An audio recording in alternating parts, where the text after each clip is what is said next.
Yego dusubire muri Kongo, muri Repubulika Iharanira Demokarasi ya Kongo, nyuma y'uko ku munsi w'ejo tubonye inama yakorwaga na AFCM 23 ndetse n'inama tutari twamenye nyine byari byabereyemo.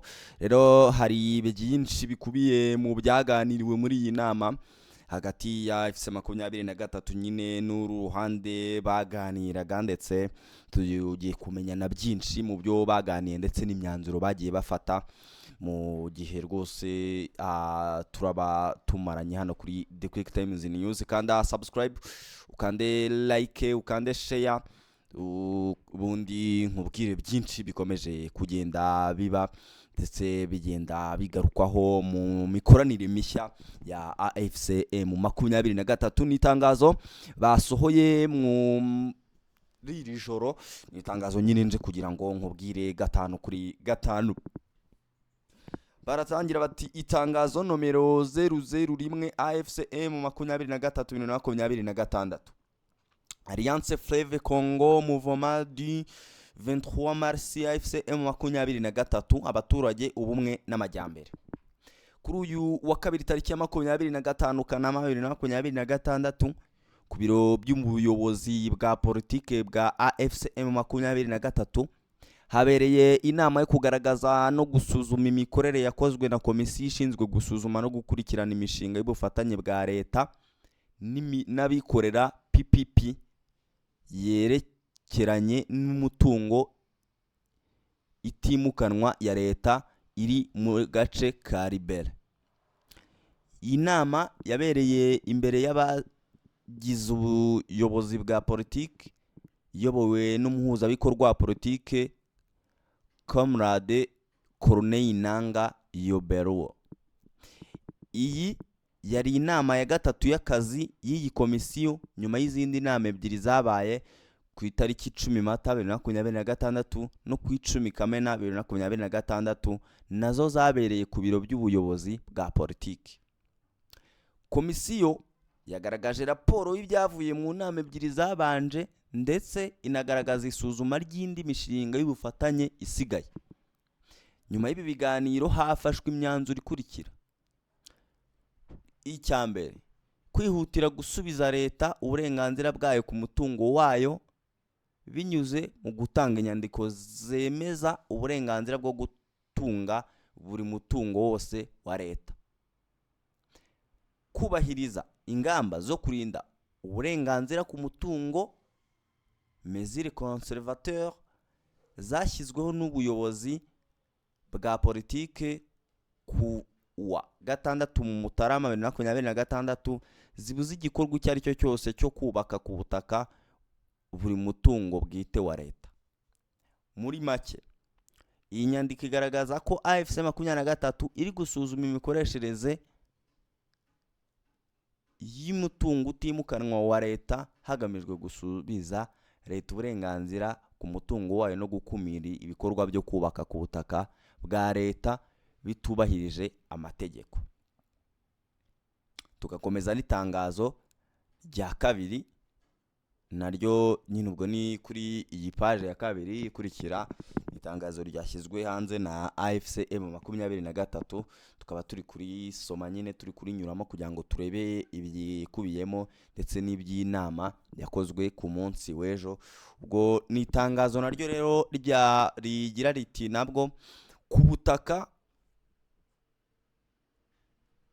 buri ku mutungo bwite wa leta, umuntu wese uzarenga kuri ayo mabwiriza azahanwa hakurikijwe amategeko. Icya gatatu, umuntu uwo ari we wese yaba ari imbere cyangwa hanze y'umutungo uzagira uruhare mu kurenga kuri izi ngamba hatitawe ku rwego rw'inshingano afite, azahanwa hakurikijwe uburemere bw'ikosa yakoze. Icya kane, inyubako zose zubatswe mu buryo bunyuranyije n'izi ngamba zo kurinda uburenganzira bw'umutungo mesures conservateurs zizajya zisenywa nta kubanza gutegereza. Icya gatanu, ubuyobozi bwa politike burasaba inzego zose z'ubuyobozi zirimo n'abayobozi b'imihanda, chef d'avenue, abayobozi b'utugari, chef de cellule, abayobozi b'imirenge n'uduce, chef de quartier, ba burugumesitiri ndetse na meya w'umujyi wa Bukavu n'abandi bayobozi ku nzego zitandukanye kugira uruhare kubahiriza byimazeyo izi ngamba zavuzwe haruguru. Icya gatandatu, abaturage bose bo muri Kivu y'Amajyepfo cyane cyane abafatanyabikorwa bireba barasabwa gutuza no gukomeza gutegereza komisiyo ishinzwe gusuzuma no gukurikirana imishinga y'ubufatanye bwa leta n'abikorera PPP yerekeranye n'imitungo itimukanwa kuri leta iri mu gace ka Ribero. Irakomeza imirimo yayo kandi ikazashyikiriza imyanzuro yayo mu gihe cya vuba gishoboka. Bikorewe i Goma kuwa 25 Kanama 2026 kubw'ubuyobozi bwa politiki bwa AFC M23.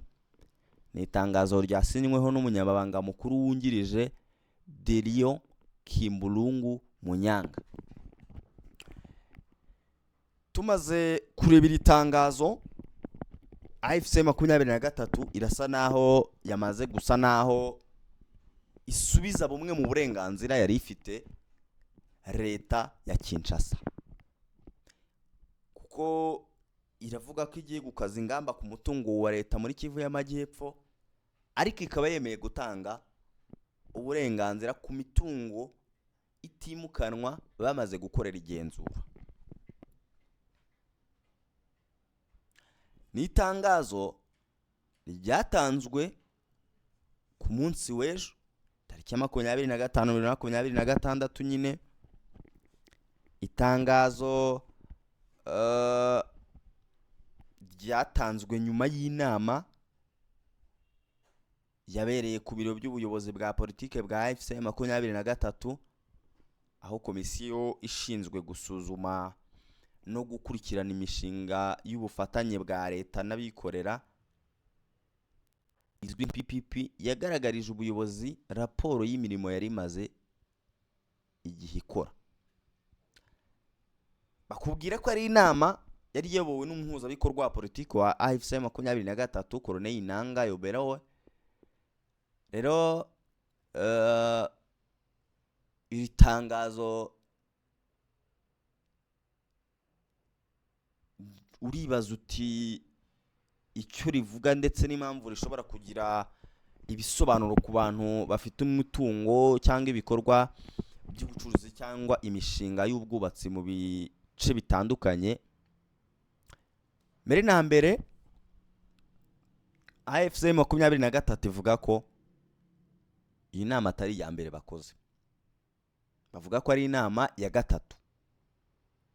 Bakavuga ko ari inama y'akazi ya komisiyo ishinzwe nyine gusuzuma no gukurikirana imishinga y'ubufatanye bwa leta n'abikorera ijyanye n'imitungo itimukanwa ya leta. Tumvikane ko iyi komisiyo ari iya leta, ahubwo ishinzwe gukora igenzura ariko ikanahuza leta n'abikorera. Sinzi niba iyo sanse iri guhita yumvikana. Ni komisiyo ya leta ariko ishinzwe guhuza abikorera na leta binyuze mu mishinga. Ikaba yari gukora igenzura ku bijyanye n'imitungo itimukanwa. Itangazo rero rivuga ko nyine ubwo iyo nama ya gatatu yabaga ku munsi w'ejo ije isanga izindi nama ebyiri zabaye ku itariki 10 Mata n'itariki 10 Kamena.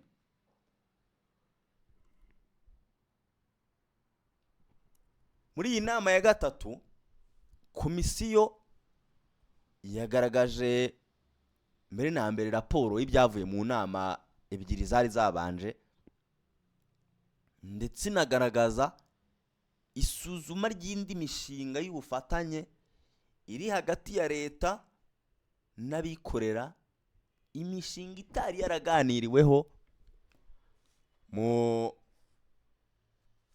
muri izo nama ebyiri bakoze.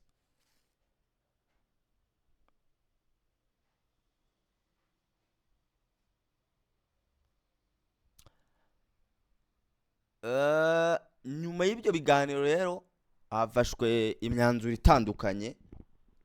Ni nyuma y'uko baganiriye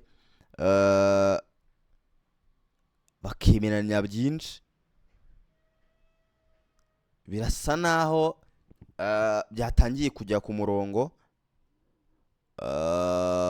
kugeza kuri ubu ngubu, aho umwanzuro wa mbere uvuga ko hakenewe kwihutira gusubiza leta uburenganzira ku mutungo wayo binyuze mu gutanga inyandiko zemeza uburenganzira bwo gutanga buri mutungo wa leta. Iyi ngingo irakomeye cyane. Leta irabanza isubizwa uburenganzira ku mitungo yayo.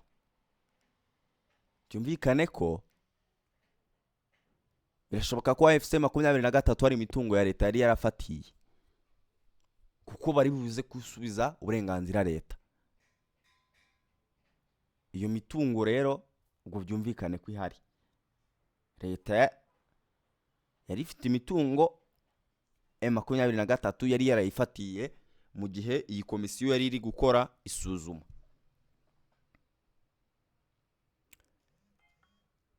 Mu yandi magambo, AFC 23 yo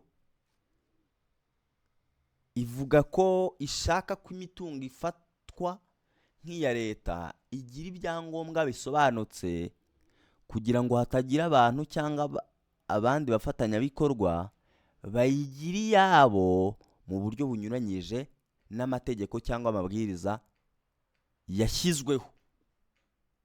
Ahantu noneho ndumva bisobanutse. Ikindi cyemezo gikomeye cyagaragajwe ni icyerekeye ko AFC 23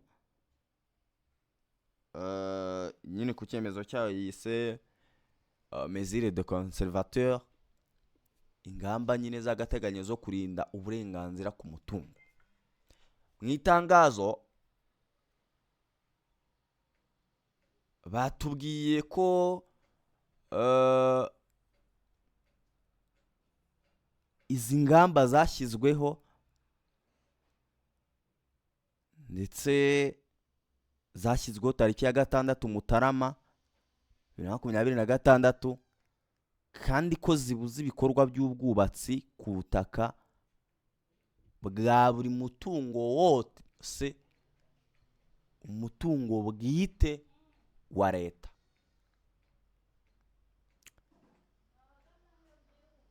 Aha rero niho ntekereza ko ikibazo gishobora gukomerera. Uti gute rero?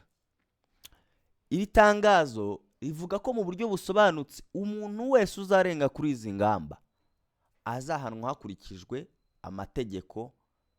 Ariko ayahe mategeko? Amategeko ya leta. Ni ukuvuga ko nyine ubwo umuntu wese waba ufite uruhare ku butaka buvugwa ko buri mu mutungo wa leta, mu gihe ibyo bikorwa bitandukanye nyine binyuranyije n'amabwiriza yashyizweho byaba bikirimo, ashobora gufatirwa ibihano. Mu ngingo ya 3 AFC 23 ivuga ko buri muntu wese, yaba uri imbere cyangwa hanze y'uyu mutungo, uzagira uruhare mu kurenga kuri izi ngamba hatitaye ku rwego rw'inshingano afite, batitaye ku kuba ari uwo muri leta cyangwa ari uwo muri AFC 23, ashobora gusabirwa ibihano hakurikijwe uburemere bw'ikosa azaba yakoze. Ibi bivuze ko nyine amabwiriza atareba gusa abayobozi cyangwa abantu bafite inshingano z'ubuyobozi, aho AFC 23 nyine ivuga ko n'abandi bantu bashobora kubiryozwa igihe babigizemo uruhare mu kurenga kuri izi ngamba. Ariko nyine ingingo ishobora gukurura impaka nyine kurusha izindi ni ingingo ya 4. Muri iyi ngingo nyine ho itangazo rivuga ko inyubako zubatswe mu buryo bunyuranyije n'izi ngamba zose zizajya zisenywa hatabanjwe kugira uwo babaza. Ni ukuvuga nyine ko nk'uko iri tangazo nyine rigenda ribivuga, umuntu waba yubaka ku buryo ku butaka nyine mu buryo buvugwa ko buri mu mutungo wa leta kandi atubahirije ingamba zashyizweho, inyubako ishobora gusenywa. Ibi rero bishobora nyine kugira ingaruka ku bashoramari, abacuruzi bafite imishinga nyine itandukanye yo gukorana na leta. Niyo mpamvu iri tangazo nyine rishimangira ko hagomba kubaho kubahiriza amabwiriza mbere yo gukomeza ibikorwa ibyo ari byo byose bishobora gutera amakimbirane ku bijyanye n'ubutaka. Ubwo rero ni byinshi, ngushimire nkwifurize gukomeza kugira umunsi mwiza, ukomeze uryoherwe na gahunda zose zitandukanye The Quick Times News igenda ikugezaho, undi ukomeze